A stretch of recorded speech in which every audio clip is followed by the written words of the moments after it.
Hello guys, it's me again, Rampadorang Inday Vlog. Rampadorang Inday Vlog, ayan. Hello guys, it's me again, Rampadorang Inday Vlog. Kay Montinola may solo billboard na. Halos maiyak nga sa tuwa itong si PBB Gen 11 Port Big Placer na makita niya for the first time yung solo billboard nga niya. You really deserve this, Kai. Bongga nga guys, no, kasi nakapunta din si Kai at nakita niya yung pinapagawang billboard para sa kanya. Hinangaan naman dito ng mga netizen ang daddy nga ni Kai dahil sa napakaalaga at supportive nga nito.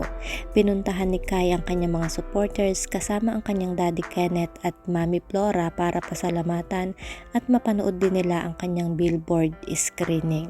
Matatandaan nga guys na nakasama din ni Kai si daddy Kenneth sa huling Big Love Challenge ni Kai na kung saan ay nahimatay si Kai pero to the rescue naman ang kanyang daddy Kenneth. Mapapasana all na nga lang tayo dito sa mga magulang nitong si Kai kasi super to supportive naman talaga.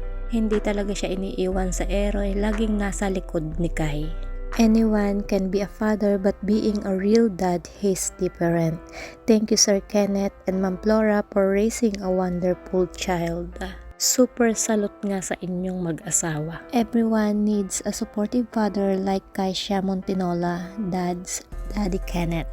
You can see naman na very supportive talaga siya kay Kai. Sana all may tatay pa na kagaya ng tatay nga ni Kai. Ito pa nga guys ang good news, number 2 trending sa X ang Kai solo billboard. Grabe Kai, congrats, deserve na deserve mo yan. So that's it guys for our Kai Montinola update.